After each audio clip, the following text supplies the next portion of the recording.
Salut à tous les Mancuniens, j'espère que vous allez bien. Aujourd'hui, on se retrouve dans une nouvelle vidéo par les mercato de notre club préféré, à savoir Manchester United, où on se basera strictement et uniquement sur le mercato de Manchester United. Donc, on ne mettra pas le côté extra sportif dans la vidéo.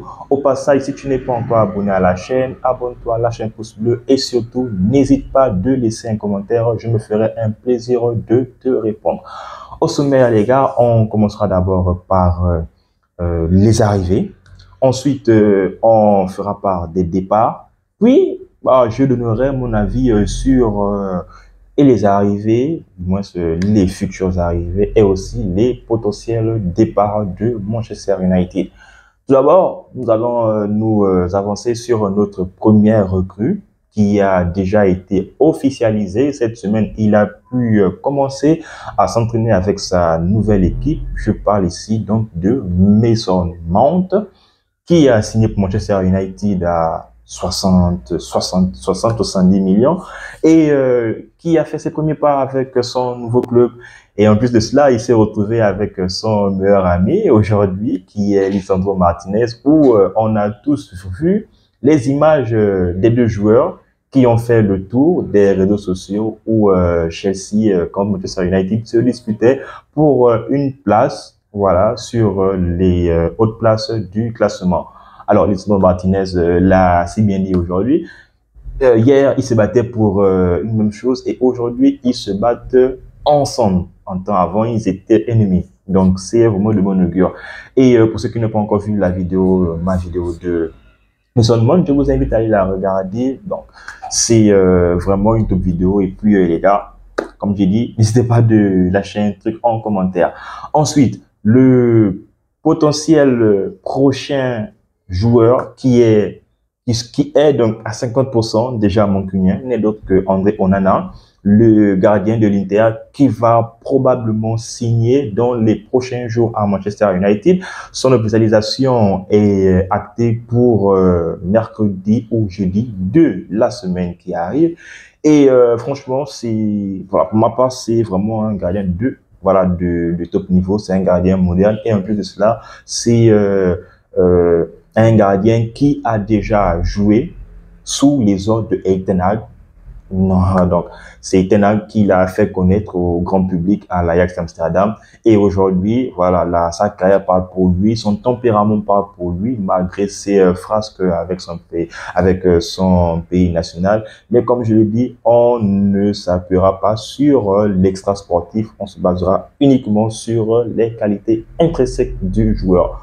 Donc, on en a vivement que mercredi ou jeudi, il signe officiellement Manchester United. Lui-même, le joueur et son entourage a déjà acté pour son départ de Manchester.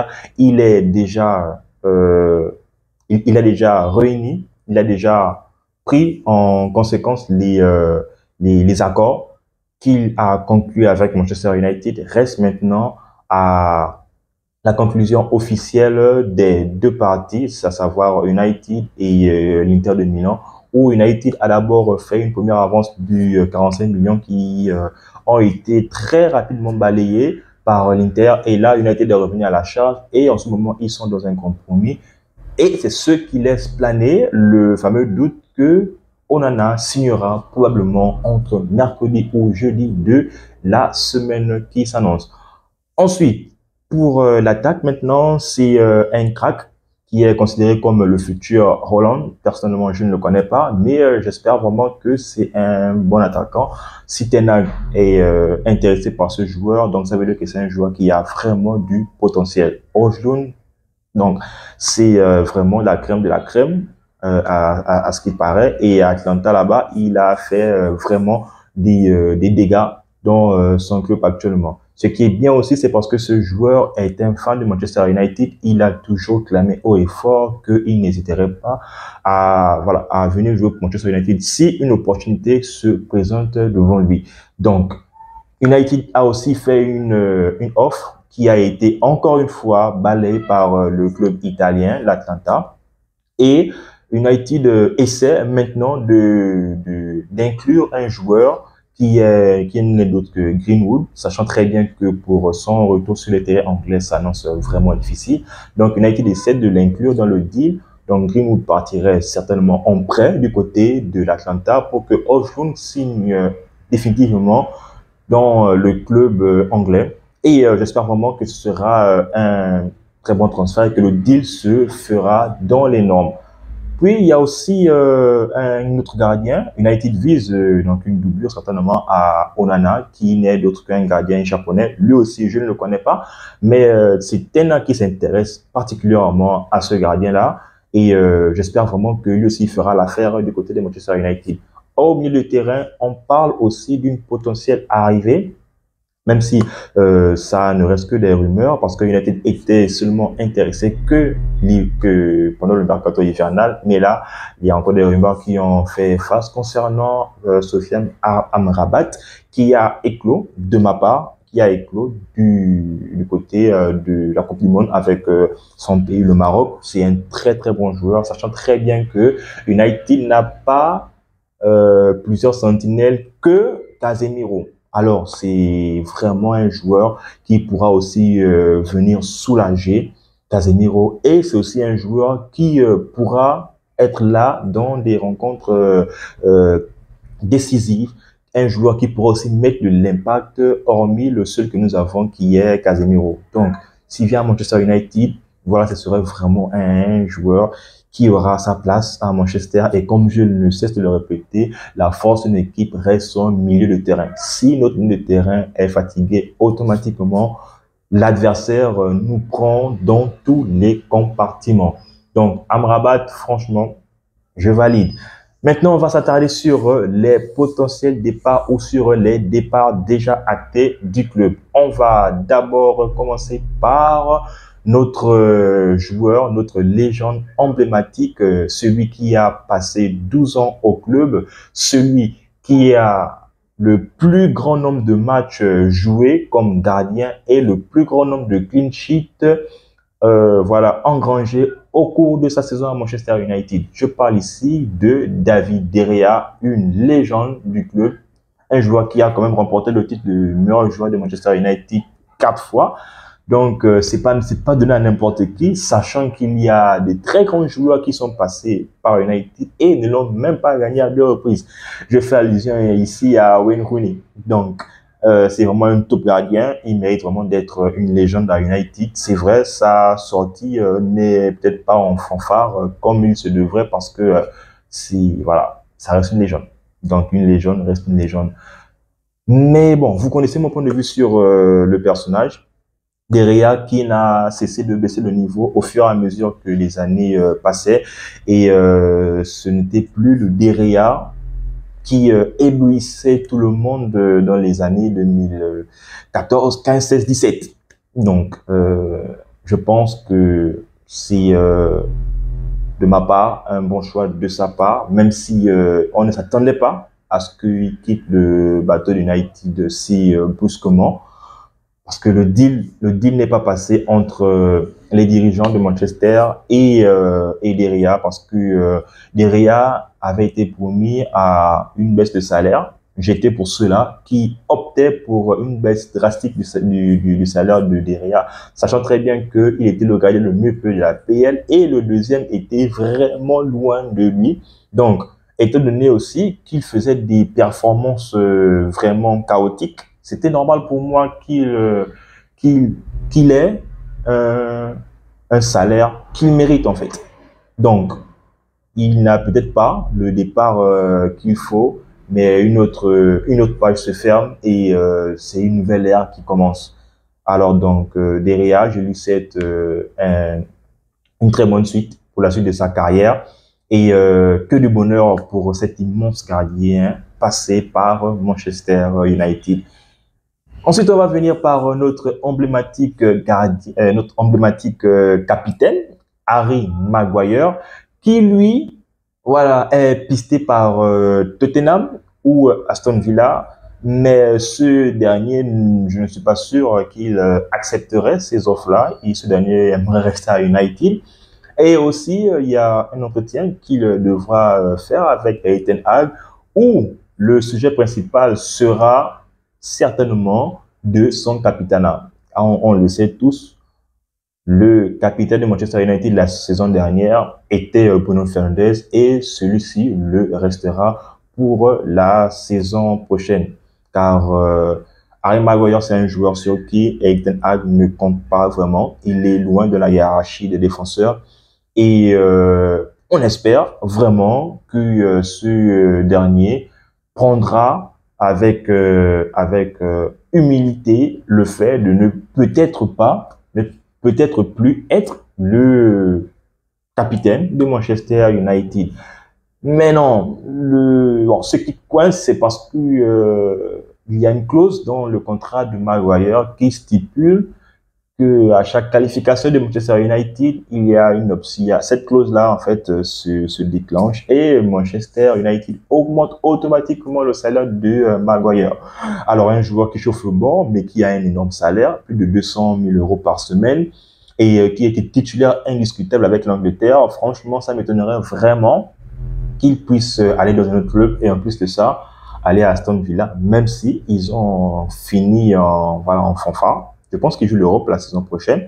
Et Tottenham, bon, même si Tottenham, c'est un club de bras cassés. Mais bon, je ne vais pas m'attarder sur ça. On va passer ensuite à Jadon Sancho. Sancho, un joueur dont je suis extrêmement fan, mais qui ne cesse de décevoir d'année en année. D'ailleurs, son retour à l'entraînement ne plaide pas en sa cause. Il est revenu en Eden Sancho. Il est revenu avec un physique de gros bébé. Et on sait tous que c'est un joueur qui, lorsqu'il passe le temps sans pratiquer le sport, voilà, il gonfle. On l'a tous vu au Covid lorsqu'il était à Dortmund, comment il est revenu tout gros, mais ses performances sur le terrain avaient fait la différence. Et on espère vraiment qu'il reviendra au top. Mais il est dans la liste des départs et en plus de ça, il a une bonne valeur marchande. Il est évalué à 45 millions d'euros. Dortmund est revenu à la charge pour un prêt de Manchester United, mais un prêt pour Sancho, mais Manchester ne veut pas le prêter. Manchester veut un transfert sec. C'est soit un transfert définitif ou rien. Et donc l'offre proposée par Dortmund a été très rapidement balayée. Bon, 45 millions, c'est vraiment beaucoup. Et en plus de cela, s'il s'avère qu'il quitte Manchester, il va renflouer les caisses de United. Après Sancho, il y a Martial qui lui aussi a une bonne cote du côté de l'Italie, qui est sur le départ. Il fait partie de cette longue liste-là, les gars. Mais on sait tous que Martial, c'est un joueur qui a déçu au fur et à mesure que les années sont passées, avec ses apparitions sporadiques, tantôt du bon, tantôt du moins bon. Bon, avec Martial, c'est vraiment des hauts et des bas, vraiment des montagnes russes, quoi. Pour moi, sa seule meilleure saison était, bon, lorsqu'il est arrivé, son entrée fracassante contre Liverpool, où il élimine Skrtel. Et aussi sa saison avec Solskjaer, donc post-Covid, c'était vraiment un Martial du haut niveau. Alors après Martial, nous avons Van de Beek. Van de Beek qui lui aussi étudierait donc les offres de l'Italie. Il y a le Milan qui est venu s'intéresser sur lui et c'est vraiment un joueur qui n'a pas eu de chance avec Manchester United. Peut-être qu'il est venu au mauvais moment. Je pensais que c'était un joueur qui pouvait s'adapter au climat de Manchester United. Malheureusement, ça n'a pas matché. Et bon, peut-être que pour lui et pour le club, il serait bon, voilà, qu'il s'en aille. Donc, un départ à l'amiable des deux parties, ce serait vraiment top, quoi. Surtout si le joueur veut vraiment rehausser ou bien retrouver le niveau qu'il avait lorsqu'il était de l'Ajax avec leur fameuse épopée en éliminant et la Juve et le Real pour être éliminé pitoyablement, pour moi, face à Tottenham. Alors, après Van de Beek, il y a aussi le petit Facundo Pellistri, qui pour moi, c'est aussi un phénomène, même si on a l'autre phénomène qui est Garnacho, qui est pisté par le FC Twente, club de Pays-Bas, qui le suit et aimerait donc le faire prêter de par Manchester United. Mais Manchester étudie la piste. Twente n'a pas encore fait une offre formelle, donc reste à savoir ce qui va se passer. Ensuite, il y a Amad Diallo. Amad Diallo qui revient d'un prêt qui s'est magnifiquement très bien passé du côté de Sunderland. Donc Sunderland est encore revenu à la charge pour l'avoir de nouveau. Mais Manchester n'a encore rien dit aussi. Il y a aussi Southampton qui est descendu. Southampton qui est descendu en Championship, qui est venu au renseignement pour Amad Diallo. Mais voilà, United étudie. United n'a pas encore décidé, United n'a pas encore tranché. Ensuite, il y a encore qui McTominay. Voilà, McTominay qui ne compte plus vraiment sur qui sur qui Ten Hag ne compte plus vraiment. Et il est aussi pisté par la Roma. Décidément, les clubs italiens avec United sont vraiment affiliés. Donc, José Mourinho le veut dans son club, mais rien n'est encore acté.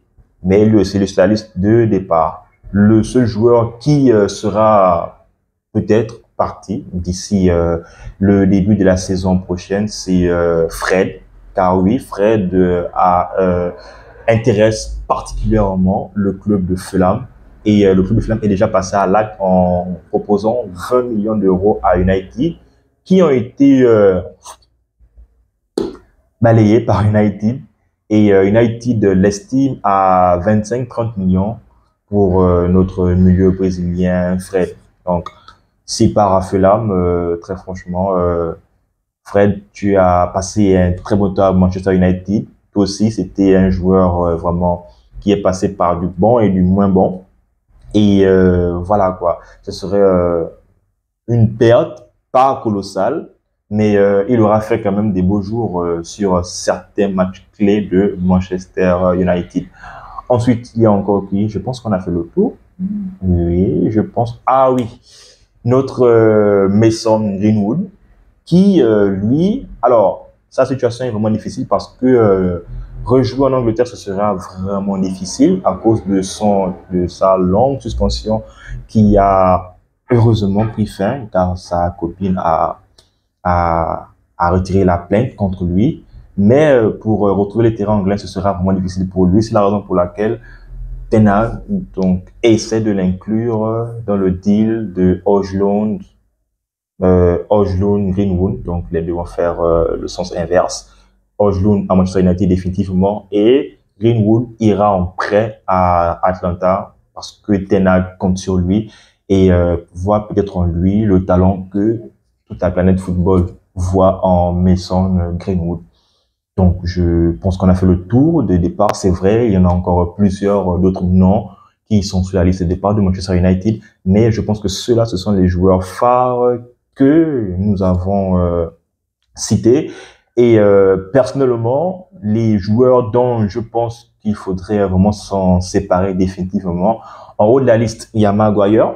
Ensuite, voilà, il y a Martial,